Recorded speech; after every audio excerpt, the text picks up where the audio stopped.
From Oscar Steakhouse, inside the Plaza Hotel and Casino in Las Vegas, you're on the corner of Main Street. Welcome to the only podcast produced by and recorded in the Las Vegas Hotel Casino.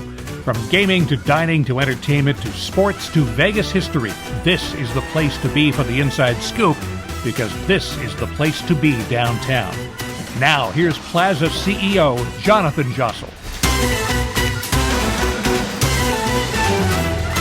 All right, everyone, we're going to be getting started here shortly. Very full house here tonight. Welcome, everybody. I'm Jonathan Jossel. I'm the CEO here at the Plaza, and welcome everyone to downtown Las Vegas. Welcome to the former mayor, Oscar Goodman, and welcome to the former mayor, the even better former mayor, Carolyn Goodman, who also celebrated a birthday last week, so happy birthday for last week, Mrs. Mayor. Before we start here, I want to just recognize a couple of people. Thank you, Andrew, and the Play Studios team for being here tonight and supporting the Plaza. Andrew's the CEO and founder of Play Studios. Thank you. Thank you, everyone. And of course, welcome to Andrew Simon, the president and CEO of the Fremont Street Experience. He is not responsible for that zip line, but he is the president of Fremont Street. And of course, welcome to Oscar's, I didn't know Oscar would ever have a favorite influencer, but he has a favorite influencer. Welcome to the Starfish, Vegas Starfish, Jen over there, Oscar's Lucky Charm favorite influencer. So, who's been to an Oscar's dinner series before by show of hands? All right, we got a lot of new people here tonight, a lot of new faces tonight. So, generally, Oscar will talk. I asked him on the way over here, what are you talking about? And he said, I have no idea. So I won't preview the talk. But generally he talks, and then we do a Q&A for about, well, however long you want. So you can ask anything you want about anything you want, generally within reason, and he'll answer it. And then it's also available on a podcast called On the Corner of Main Street, where you can relive all the great episodes if this is your first one. The only piece of housekeeping is that please do not talk while Oscar talks. One, it annoys the people around you, but two, it annoys him, and then he has to make it awkward. And so we try for that not to happen. And with that said, I will turn it over to the one and only Oscar Goodman. Thank you, Johnny. Thank you. He thought he was humorous tonight. He is not humorous. Let me find out how many people are dumber than they think they are, and I'm sure I'm going to be right on that guess.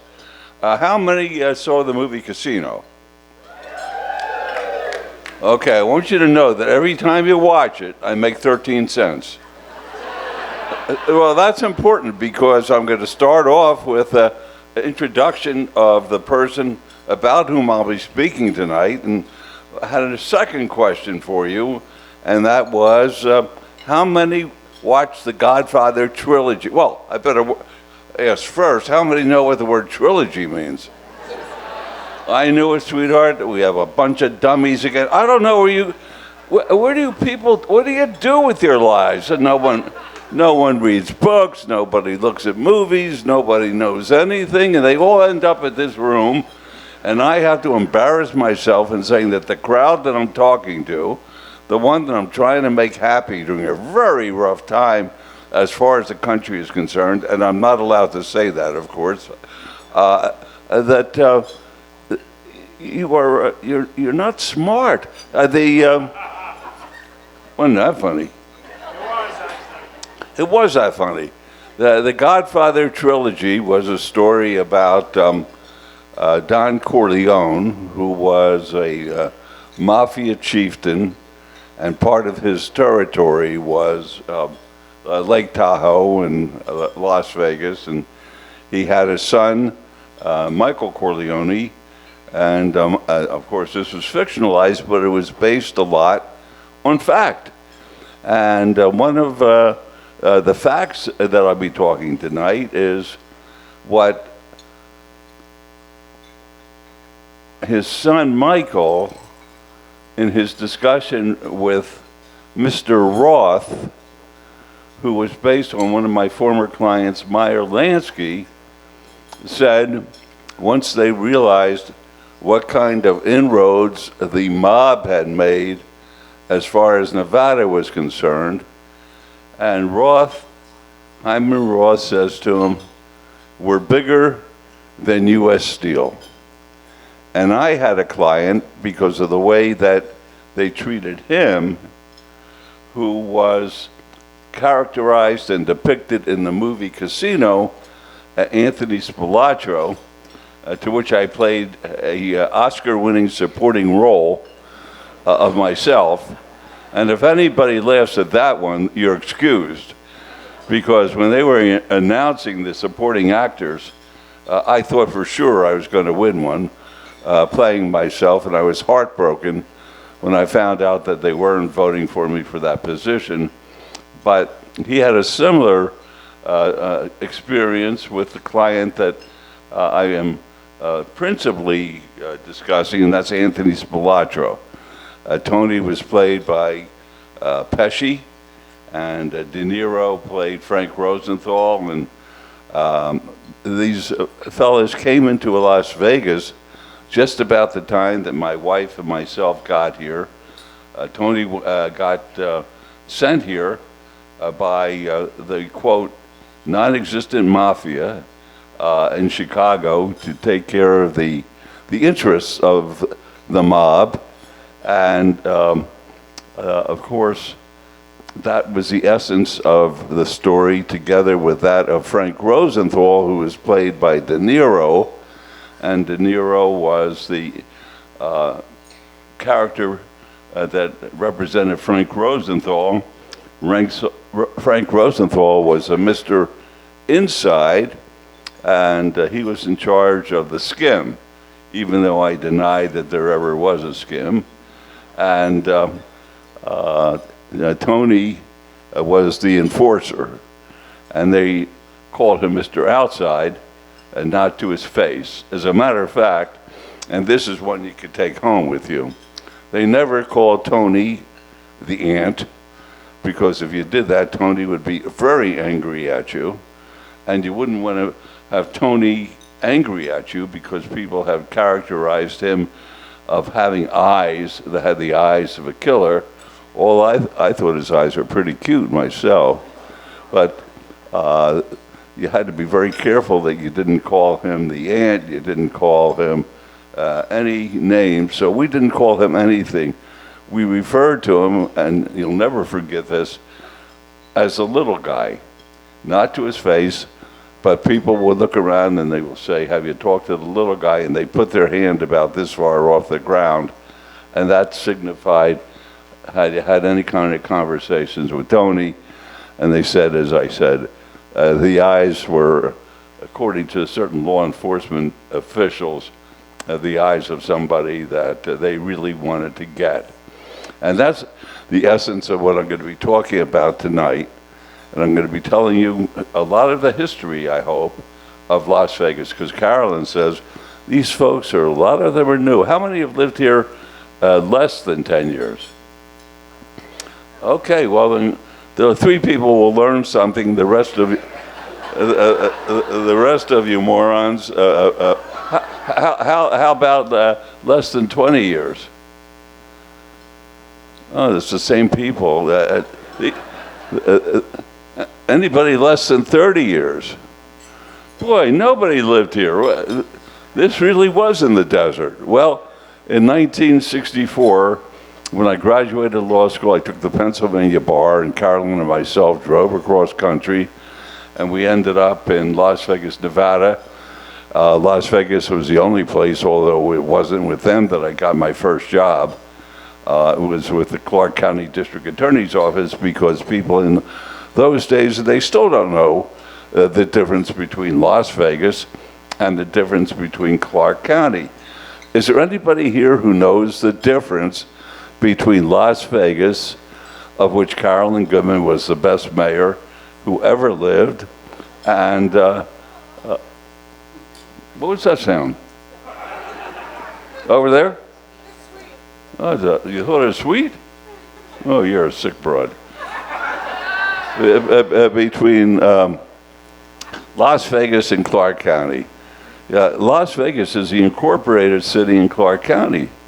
And Carolyn was the mayor of the city of Las Vegas, and she didn't tell anybody that she was anything other than the mayor of the whole works.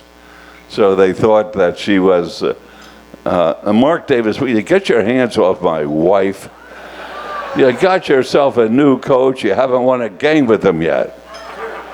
Boy, oh boy, he comes in here, starts feeling my wife up and down her, that's my job.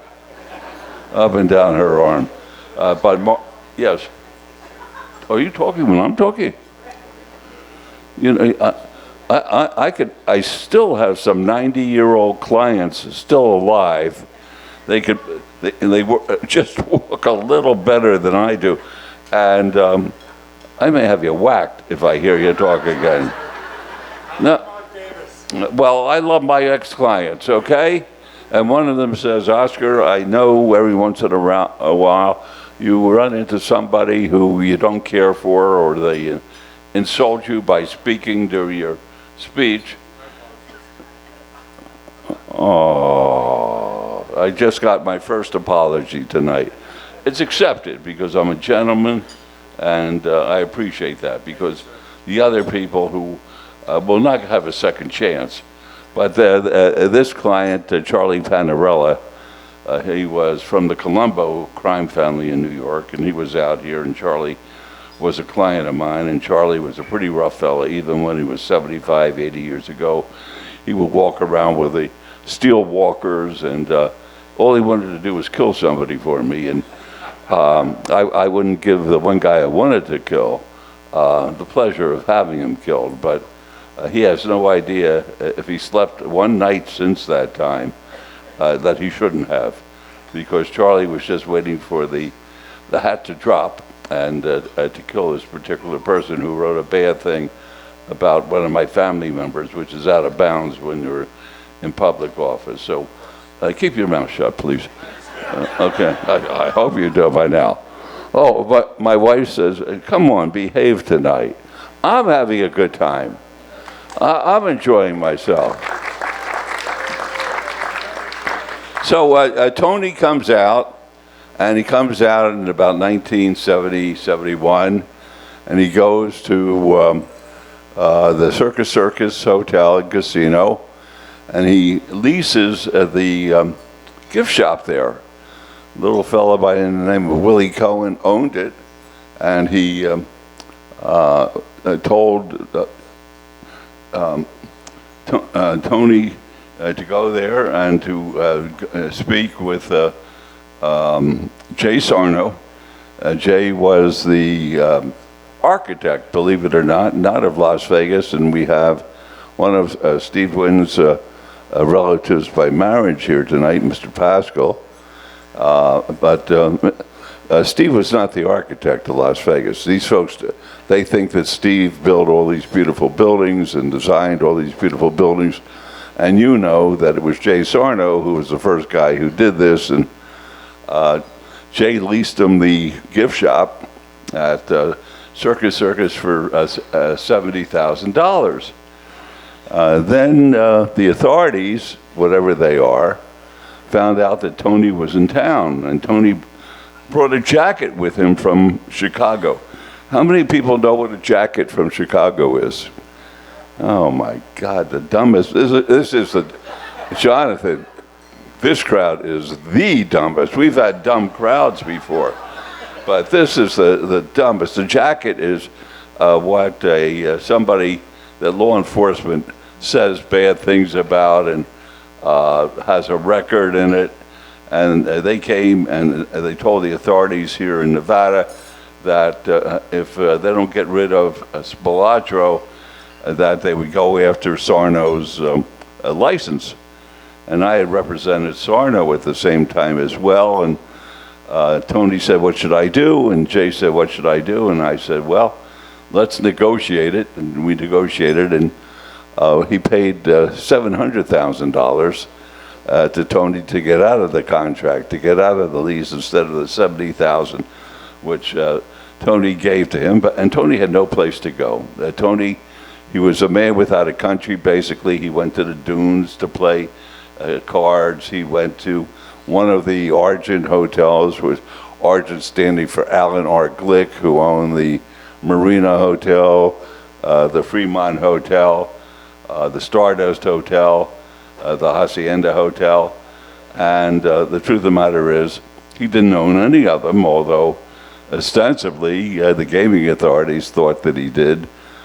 He was acting as a frontman for the Chicago mob, who was primarily involved with Las Vegas as far as getting the loans from the Teamsters Pension Fund, which was headed up by Hoffa and his crew.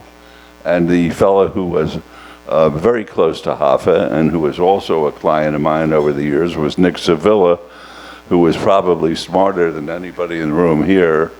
And he controlled the pension fund, which built Las Vegas. I know Mr. Milken will take responsibility for the junk bonds that he says built Las Vegas, but the truth of the matter, it was the Teamsters Pension Fund. And Tony had a presence, and Tony, the little fella, okay, we won't call him Tony anymore, we'll all refer to him as the little fella, had a childhood friend of his come out here, Frank Rosenthal, who became the fellow who was representing those same interests from the inside and responsible for the skim which was taking place in that hotel as well as the other hotels in town, hotels that don't exist. Oh, it's always that table. That table is driving me. Jonathan, shut down that table. It's always the same table where somebody's talking. Now, can you hear or not? Who's making that noise over there? I'm going to ask you to leave if you do it one more time, or I'll call Charlie Panarello over and he'll ask you to leave and you'll never leave. Okay, so they are childhood friends, and law enforcement is after Tony, and they arrested him. And you have to remember, this is about 1972 while he's out here on a murder that took place back in Chicago in 1963, way before he ever arrived here, where in the movie Casino, you'll recall the scene of the fella having his eye popped out in the vise. Does everybody remember that? Well, that was called the M&M case back there, because the two fellas who were killed, one's name was Maraglia and the other's name was McCarthy, and they never were able to charge Tony at that time because they had no proof against him. But Tony had to live with a lot of things over the years for which they had no truth. But I had an epiphany. Oh, now I'm not going to ask you what epiphany means, because I'll have a 0 arm rate at that time. But I had an epiphany while I was preparing my notes for tonight as to what was so unusual about. And when I go like this, everybody could say, Tony. Good. He'll be very happy to hear that. Tony was really vilified by those who lived here in the 70s and 80s. How many lived here in the 70s and 80s? One? Raise your hands higher, please, so I know who I'm talking to. Okay, now I'm going to give you a factoid. Isn't it a fact that in the 70s and 80s, every time you turned on the TV, or you read the newspaper, or you read one of the columnists, that they said he was representing the mob and he had killed 27 people? And it took on a life of its own, and yet I represented him over all these years until he was brutally slain. And the movie does not depict this accurately. Casino shows him being beaten to death at a cornfield. That is not what happened. He and his brother were back in Chicago. Depending on to whom you speak, the murder took place in a basement in the home of one of the Chicago leading bosses in the mafia, and then they transported the body of Tony and his brother out to a cornfield in Indiana. And I said to Carolyn today, can you imagine had I gone back there, because I had spent hours and hours of time representing Tony, and it would not have been unlike him if it had any bearing whatsoever on a legal matter to say, Oscar, let's go and join me back in Chicago. And I would have been in probably the same cornfield that they found him, where he actually suffocated to death, having been buried alive out there. But he was killed initially in this basement in the home of one of the Chicago people, and then transported out there. And I began to think to myself, you know, because I always get a question when we have our question and answer period, were you ever scared? And the truth of the matter, I wasn't, because I always felt that my clients needed me, that I was the last person between the prison or an electric chair and them, against what I felt was a very overbearing country, and law enforcement taking a role that really was abusive. And I don't know whether the world is that different a place today with the way that law enforcement has acted over the last several years, with the exception of the one man with the Secret Service who is here tonight, and that's Mr. Masto, who is the husband of our United States Senator, Senator Masto, and he's our guest with Joe, and Joe is a very, very smart fella who had the William Hill sports book here for many years before he sold it for an outrageous price to Caesar's Palace. He took complete advantage of Caesar's, which made me feel very, very good that somebody would take advantage of one of these joints without cheating them. So I have no idea where I'm going now. So Frank Rosenthal comes out about the same time, and he goes to work for Alan Glick, who holds himself out as the owner of these 5 hotels, which are along the Strip. And when one of these reputed mobsters came into town, they would meet me at the airport, and we would drive down the Strip going to pick him up or to drive him back. And when we would pass the various hotels, I had no idea what they meant. We would pass, for instance, the Stardust, and they say, oh, there's Chicago. I'm looking around, where's Chicago? We passed the Hacienda, and they said, oh, there's Chicago. And then we passed the Tropicana. Oh, we passed Kansas City. I don't know what these guys are talking about. And the only way I found out what I did after I did it all is I saw the movie Casino, and I learned that I was representing the mob. I didn't know I was representing the mob all years.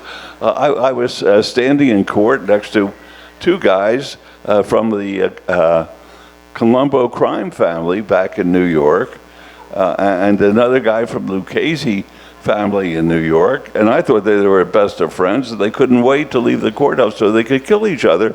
And there I am representing the 2 of them. But I found out better. I found out who I was representing.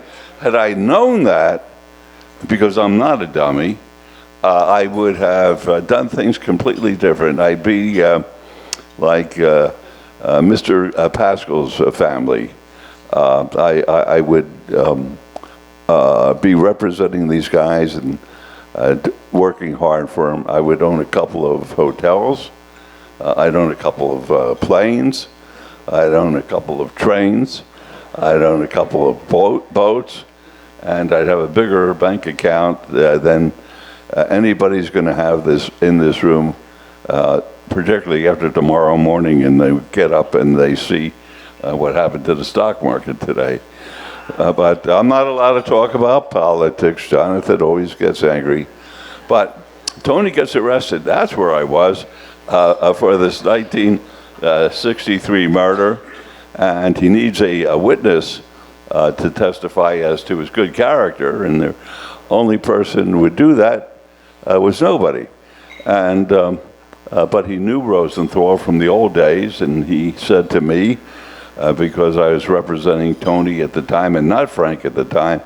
I get a hold of this fellow, Frank Rosenthal, and come down and who will be a character witness for me and get me bail. And I said, I don't even know him. He says, when you tell him who wants him to put his reputation up saying good things about my character, Rosenthal will do it. Well, Rosenthal fought me tooth and nail, but he came down and I began to represent him, and Tony got out on bail, and that was the beginning of my representing Tony. And then with Rosenthal, he was in the race and sports book. Do you realize that all these beautiful race and sports books were not this way when I got here? They were storefront places. I mean, they were just little stores. They didn't have the terrific lighting and the sophisticated machinery on the bets. You went in there, people wrote tickets, and it was all handwritten, and Rosenthal would hang around there. And on December the 12th of 1970, there was a raid of all of these sports books in town, and also of 26 cities around the United States, where I was hired in 19 of them, not for the sports books, but for the bookmakers that the law, the FBI and the IRS and the local law enforcement said were mafia bosses. They hired me, and I found out accidentally that the authorization which was required by the Attorney General of the United States was improperly granted, and Roger Foley, who is our federal judge here, he listened to my argument, and he threw out Rosenthal's case, and I was hired in all the rest of the cases and had the cases all thrown out around the country, and they said, this guy has to be the smartest guy in the world. And I began to get the cases, which then included, of course, Meyer Lansky or Hyman Roth in the Godfather Part 2 to represent him. And the word went out, if you had a problem and you were a reputed mobster, you should hire this young kid from Las Vegas, and he can't lose a case. He's brilliant. And the one thing that I can agree with in that little vignette is I am brilliant. And the reason that I'm brilliant, and I'm going to share it with you, is because of this. This is Bombay Sapphire Gin with a jalapeno. I knew that would get the biggest round of applause. I love this stuff. My brain cells are so big, I mean, I am immune from any kind of mental problem. I will never, and I feel sorry for people who have mental problems or have problems with their forgetfulness. I can't forget anything. I have what's called an eidetic memory. I think that's the word. I may have forgotten it, but I have this eidetic memory, is that when I read something or see something or meet somebody, I never forget who they are. Where's Mr. Schusterman? He left already? We had a fellow who did not want to pay for dinner tonight. He came up from South Carolina. Well, where is he? Oh, there he is. Okay, maybe he'll get a case out of this. Who knows? He's an attorney from South Carolina, came all the way up here to hear about the case. And where's Mr. Rosenberg? Where? Mr. Rosenberg, do you know who you are?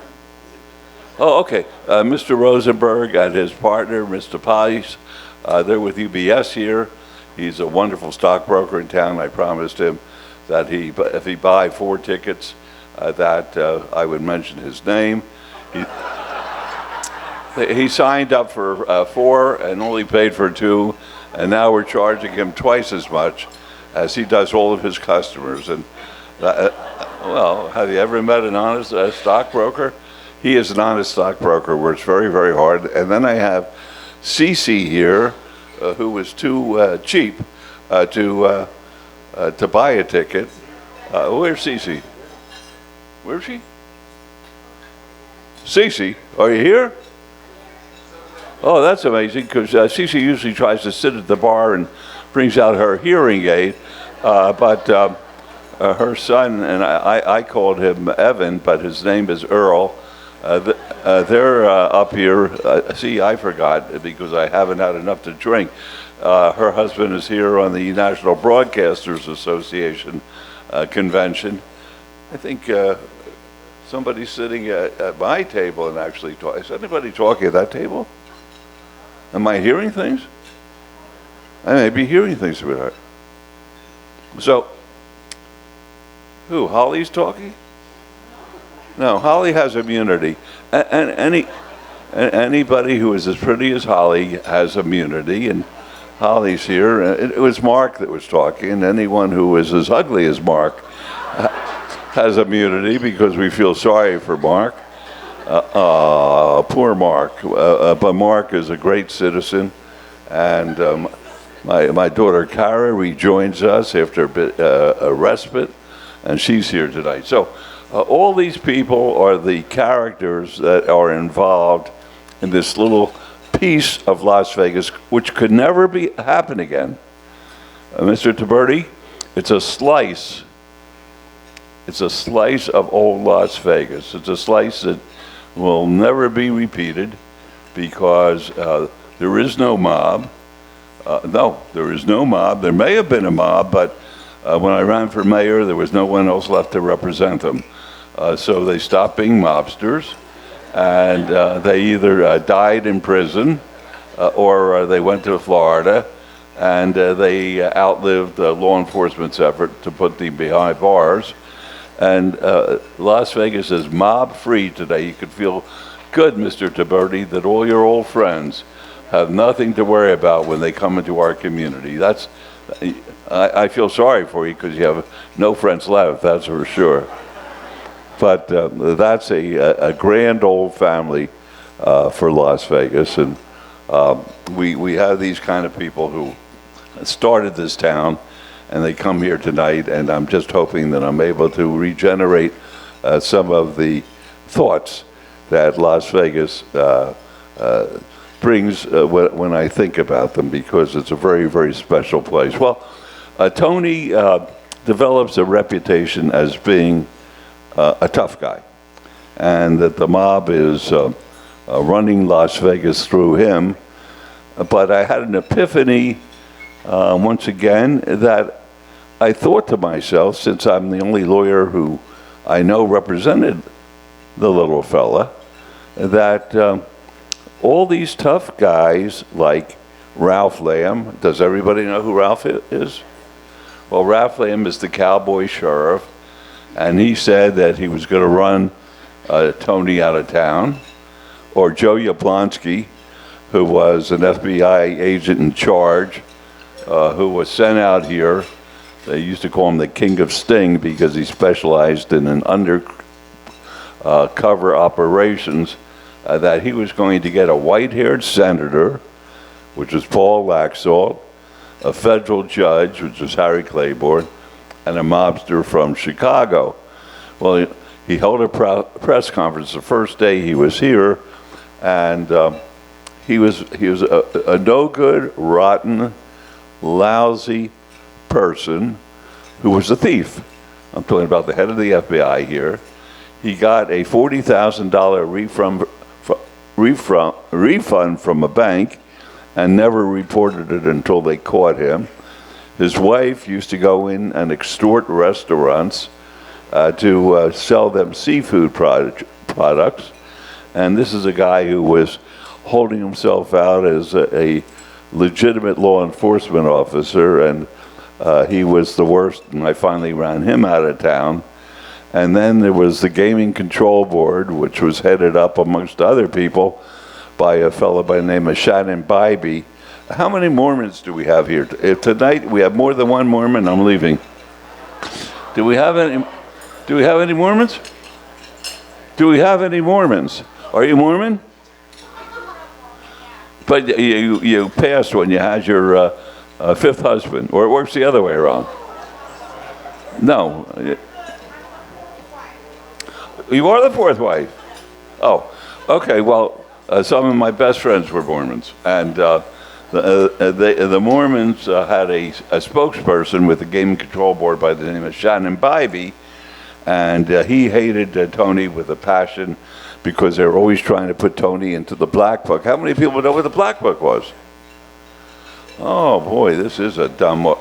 The black book was a book which was established back in the 1960s, and the only reason they call it the black book is it had a black cover for it, and it was actually called the list of excluded persons, and anybody who was put in that book was excluded from stepping on the premises of even the perimeter of a licensed gaming authority. So in other words, if they went down to the beautiful Carousel bar and the hotel knew about that or should have known about it, the hotel was at risk of having their license pulled, and the person who went to the bar or a tennis match or had to urinate on his way up to Tonopah and stopped in a stop and go and that had a slot machine, they all looked at a gross misdemeanor where they could have done a year in jail at the time.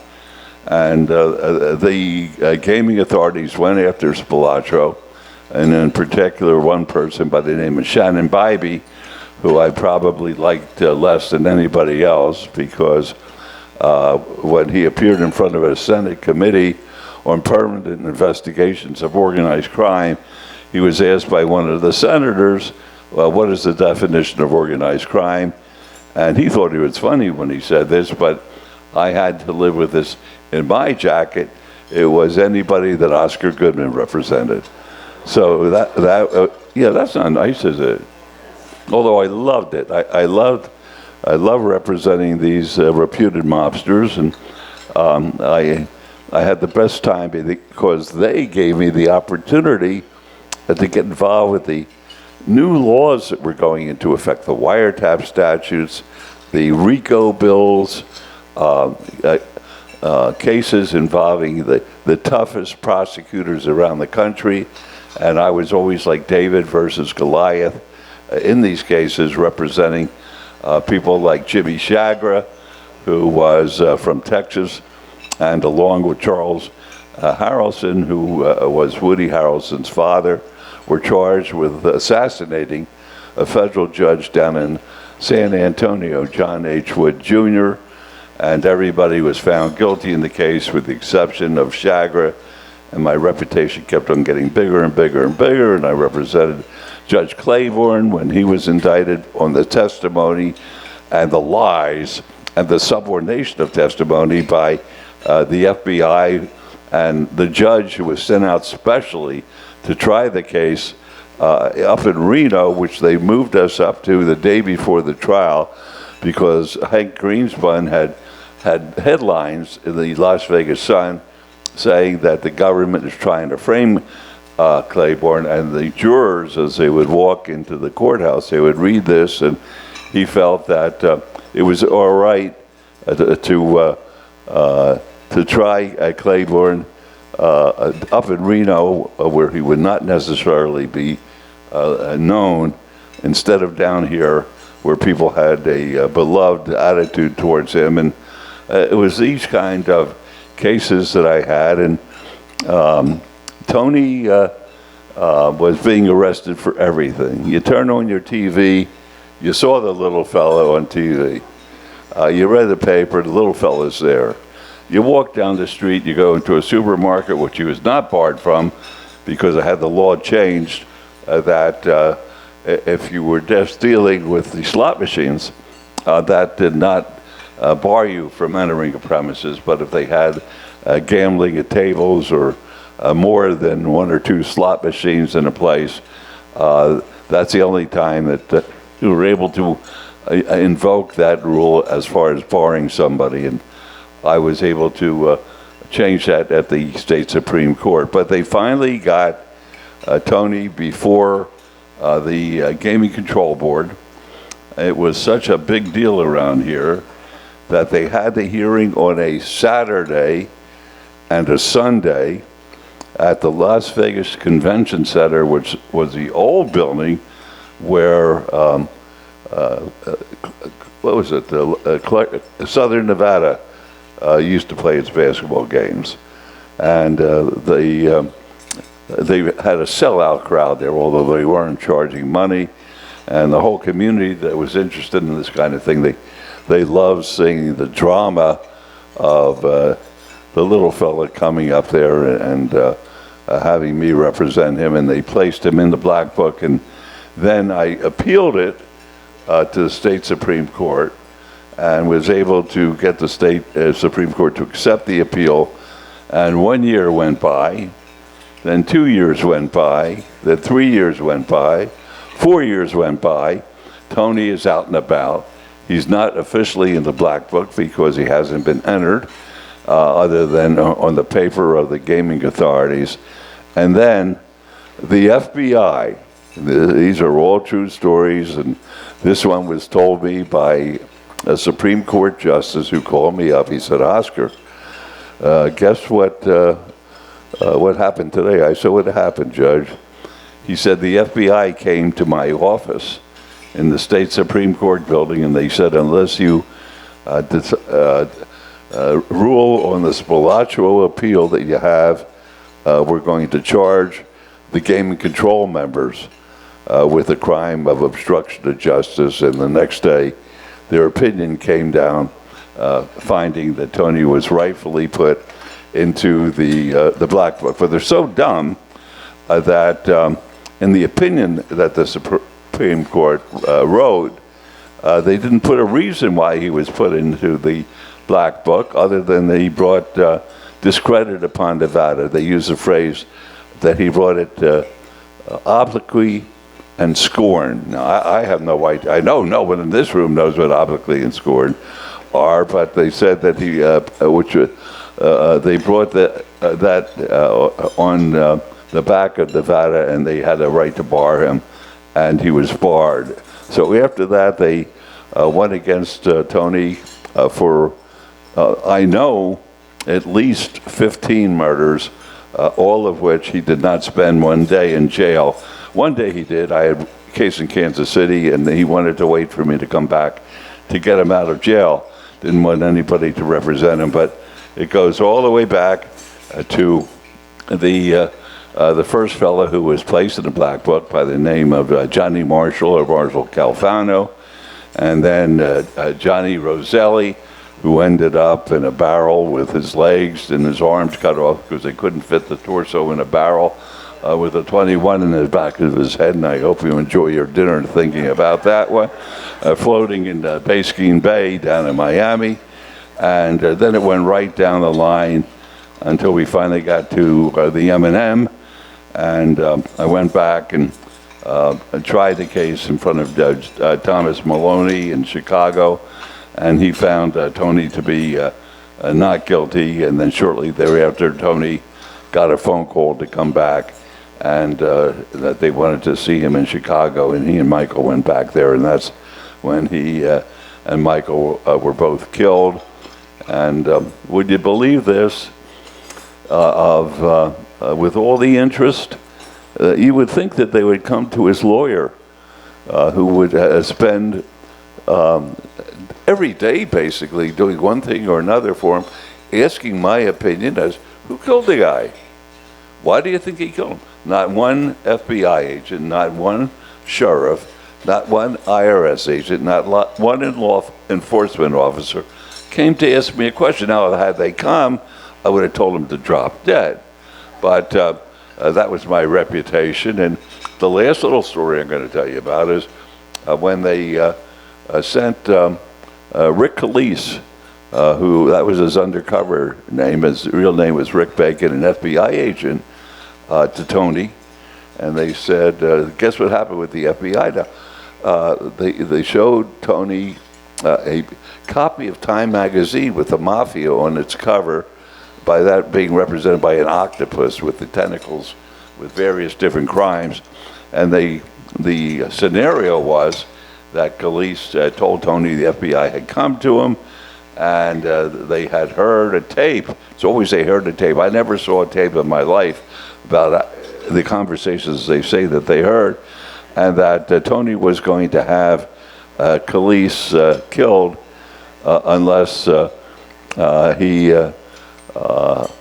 made sure that he wasn't ever going to talk to them again. And he said, I'll never talk to him again. I said, well, what could I do for you? He says, get me a lawyer. I mentioned the name of 3 great lawyers out of Los Angeles, none of whom ever did anything illegal or unethical that I knew of. And they left my office. And I get a phone call about 10 minutes later from Jim Powers, who's the head of the FBI, and he says, Goodman, come over. I said, Goodman? I said, the name's Oscar, or it's Mr. Goodman. He says, well, come over to my office right away. The strike force attorney Anderson and I want to talk to you. I said, talk to me or my client? They said, to you.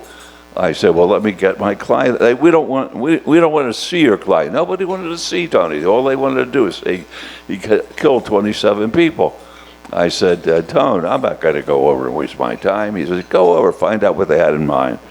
So I go over, and I go into Powers' office, the FBI chief, and he said, you see this man here? I said, yes. He says, he's the guy who was in your office about 15 minutes ago. His name isn't Calise, it's Bacon. Rick Bacon, and we want you to know that he's an FBI agent, and that doesn't mean an informant, but he's a real agent, and we're going to indict you for obstruction of justice, because I was going to advise him as to a potential lawyer who would protect him against the very thing he was talking about. And they went to a grand jury, and the grand jury refused to indict me because of that. Now, if we were in the old days here, I'd be end of talking, because I would have had somebody with a cane trying to get me off the stage. And instead of that, it's my wife with her eyes of a Spilotro. I'm scared to death going home tonight with this woman might do. But I think what she wants to do is she wants to hear the interesting questions that you have of anything. Nothing is out of bounds.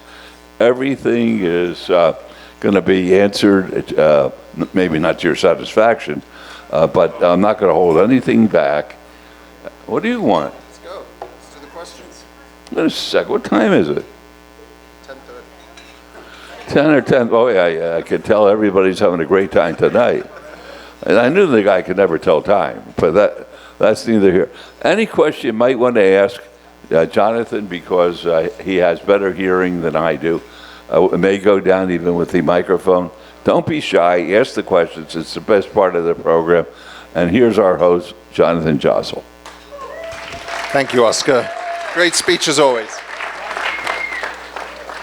Great speech as always, Oscar. And before we do the Q&A, quick shout out to the Oscars team that puts together this event. Courtney, Gatsby, Sarah, Gil, Chef Ben, and all the wait staff. You guys are doing an amazing job. This is not easy to put out dinner for 150 people at the same time. And the event sells out in 48 hours. So if you're interested in coming to one and hearing more great stories, Courtney's the boss. She's the gatekeeper. Make sure you introduce yourself to Courtney. She's the boss. Other piece of housekeeping, the menu. On the back of your menu is a very cool old image of Oscar and Carolyn when they were young. I do have an issue with the menu, Sarah, where it says they add to the vibrant energy of downtown. They are the vibrant energy of downtown Las Vegas, so we have to tweak that. But Oscar will sign this for you at the end of dinner if you want it signed with him at the end. And with that, we will do a Q&A. The food should be coming out soon, and he covered a lot of ground tonight, so Mike Snedeker is going to go first with his question. Mr. Snedeker, take us away. My question actually was about Jerry Rosenthal, and I wanted to know if, when you knew her in town, was she similar to the way that she was portrayed in the movie as kind of a grifter? The question is, was Jerry Rosenthal similar in real life, to the way she was portrayed in the movie as a grifter? Yeah. Good word, grifter. Okay. Jerry Rosenthal was a friend of mine. That was Frank Rosenthal's wife.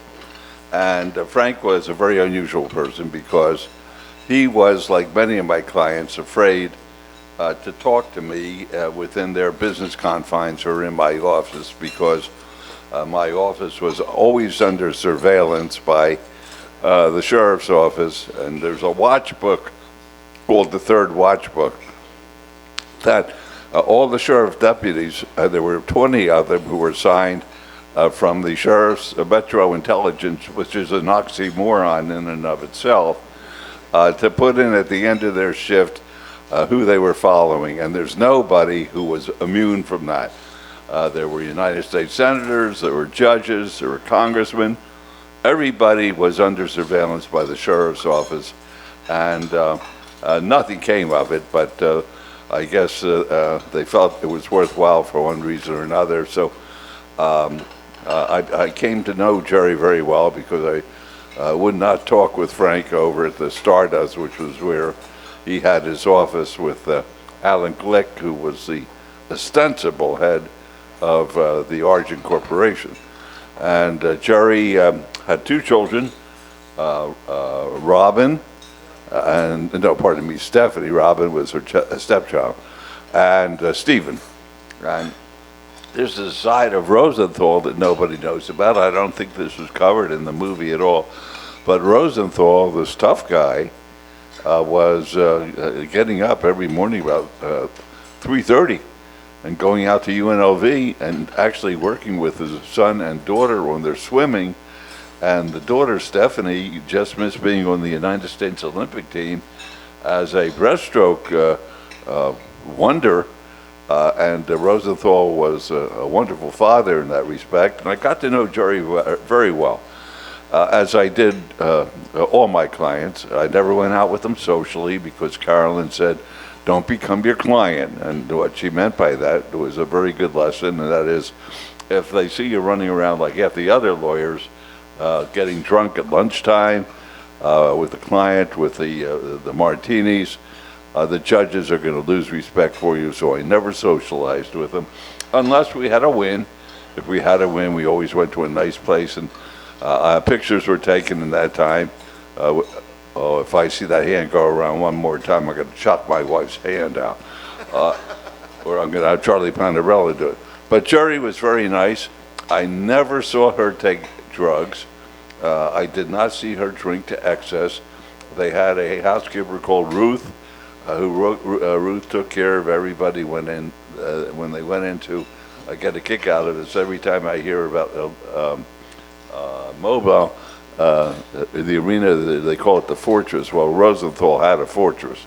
Everything was bulletproof and everything. But Rosenthal was very, very nice. Carolyn used to drive her children around. She would drive our children around. Never had a problem with her. And I don't know what happened to her down there, but once again, I guess that's one of the 27 people that Tony was supposed to have killed. They say it is, but I don't think he would have killed her because, and I never saw this either, but people swear to God to me that Jerry, Frank's wife, became the paramour of Tony. And that may have been the reason why the car blew up outside of Tony Roma's that night. And had we been celebrating something, I would have been with them probably, because Marty Kane and Joey Boston, who were other clients of mine, were having dinner with them celebrating something that we had won. And I just was too busy working. I couldn't be over there. And no. I don't eat pork, and the only thing that Tony Roma serves is pork. Does anyone know why I don't eat pork? Yes. Who knows the answer to that? Everybody knows I'm Jewish? I know, you're saying the guy's nose is growing. I mean, that's what all right. It's good you got that last bit in about not eating pork. Thank you. Any other questions? Right here. Yes. Go ahead. I'll say that. So Oscar, everybody loves you. Not everybody. Your wife is amazing. Yes. Has there ever been any infidelity problems? And were you ever afraid of being whacked? I should have been. It should have been infidelity, or What was the first part? any infidelity issues? Because your wife is amazing, and you're. Well, wait a second. Wait, you're talking too fast. You said any question for $300. No, what? No, but what's the first? You're talking too fast for me. Any kind of issues? Any kind of infidelity issues between you two? Your Infidel- wife is amazing. Between who and me? Tony and me? You and your wife, who's amazing. She is amazing. You said any question, my friend. Yeah, why, you're saying I cheated on my wife? No, I didn't. I asked. Holly, have I cheated on my wife? Absolutely not, says Holly. And Holly knows something about cheating. Oh, did I say that? And are you afraid you're speaking too much and might be whacked? Are you afraid of being whacked? I know I have never been afraid of being whacked because my clients needed me. But I read one thing in preparing for this, the obituary of Frankie the German Schweiz, who was a mob guy out of Chicago, whose daughter played in the Housewives of Chicago. And she was an actress, and Frankie said that he was assigned the task of taking an Uzi and killing Tony and Michael, and he chose to do it outside of Oscar's office because there were too many cops just following these two guys, and the word was that if Oscar was with them, take Oscar out too. So other than that, no, Gotcha. I wasn't. Thank you very much. Love you both. Well, I appreciate that. I don't love you. You said any question? I will give you credit. We've done this. We've been doing this 12 years. We've never had that question. That's impressive. Okay. All right. Any other questions before we? Yes, please. Are the people asking you questions suicidal? No, I can answer that one. Over there. What was the hardest situation you dealt with as a lawyer? What was the hardest situation you dealt with as a lawyer? Always the same, although they came few and far between. And only because I love being a lawyer, because I felt that it was doing the Lord's work, the kind of law that I was practicing, representing that the government and these other entities felt that my clients were devils themselves, and I was the 666 representing them. The hardest situation, and I did not win all my cases. Any lawyer who says that they did is a liar, not a lawyer. But right, Mr. Schusterman? Absolutely. Okay, good. What was the question? What was your hardest No, the hardest part was the night before sentencing. People had asked me after I got elected, isn't it hard being the mayor? And I said, it's a cakewalk. As the lawyer representing my clients, as I said, so much was at stake.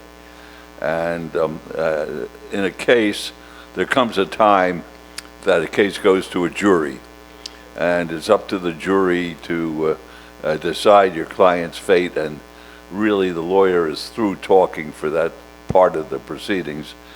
And the night before the sentencing was to take place, Carolyn would say to me, because we didn't talk about my work at home, who you're representing, and I told her who, a guy from Kansas City, and I was just like any other client. If he got time that I felt he didn't deserve, I worried about it, and I couldn't change anything about it until the appellate process ran its course.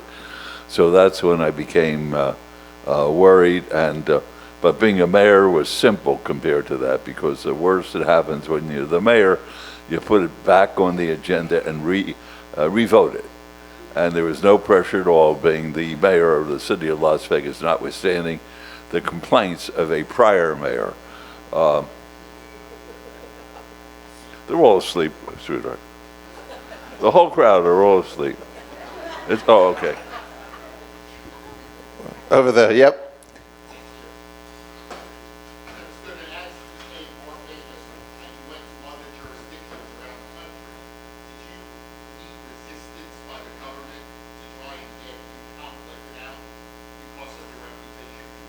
As you travel around the country doing your work, do you meet resistance from any other government entities to conflict you out of your work? I think that's...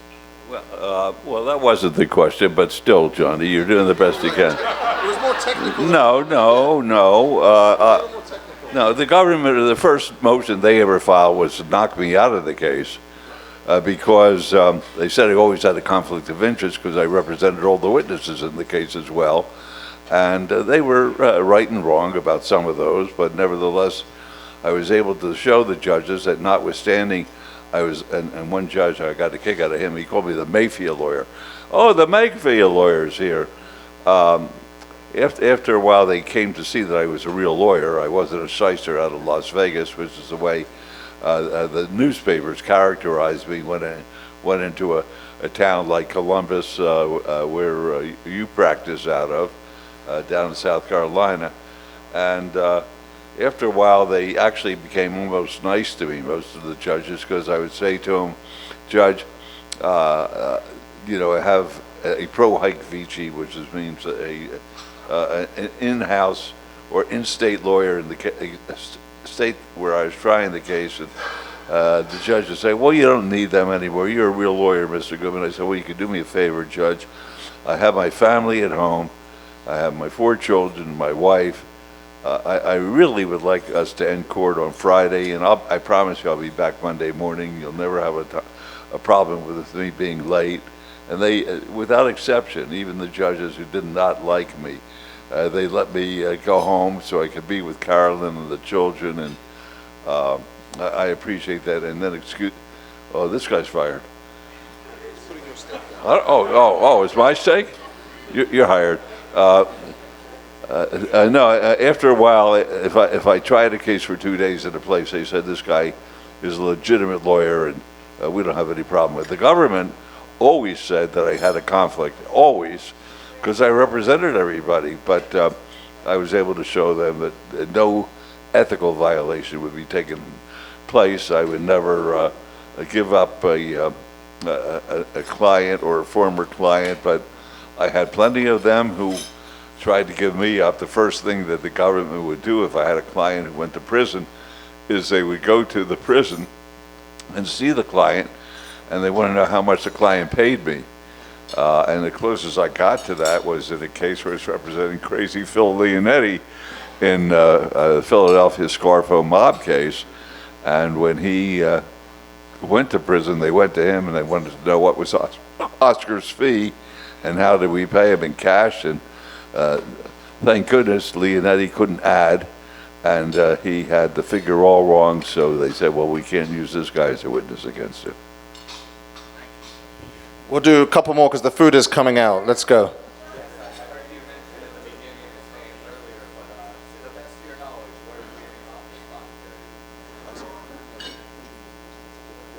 To the best of your knowledge, where's Jimmy Hoffa's body? Is there one person in the room who knows where Jimmy Hoffa's body is buried? I would say Mark Davis does, so ask him, not me. Yep.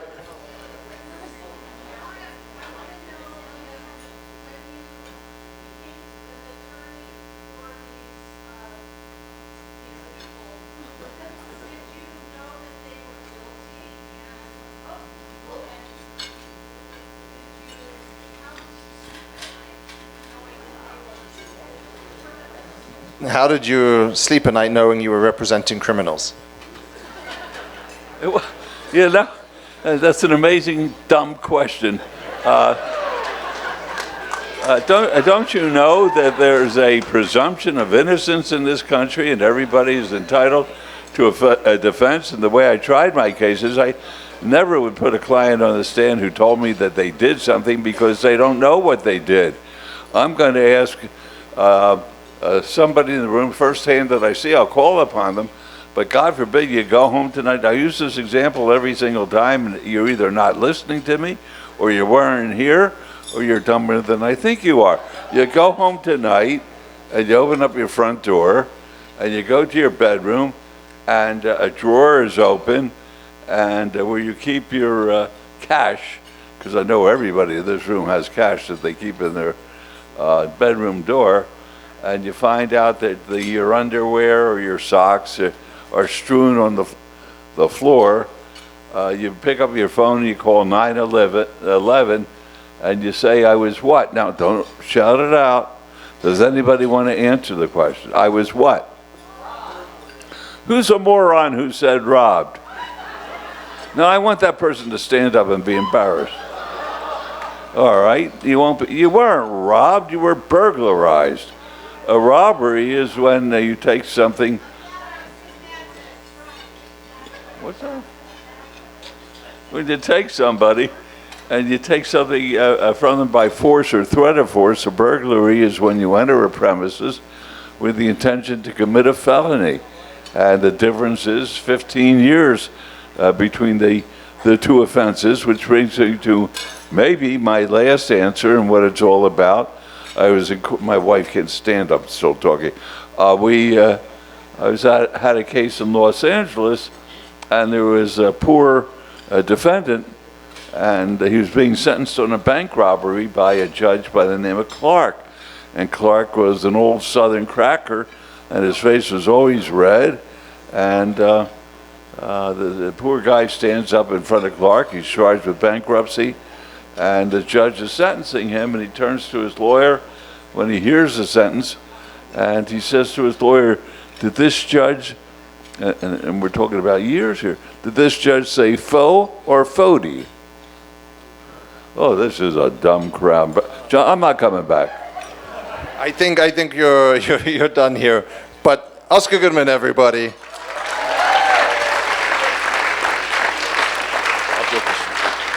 Thank you, everyone, and dinner is coming around, and appreciate everyone coming to downtown Las Vegas to the Oscars Dinner Series. See you at the next one. Take care. You a fan of On the Corner of Main Street? You're listening, so we'll assume that's a yes. So share the love, rate, review, and tell a friend to subscribe. Also, follow us on Twitter and Instagram @PlazaPod, on Facebook, Plaza Podcast, and feel free to write to the man himself @JonathanJossel. We'll see you next time, right here on the corner of Main Street.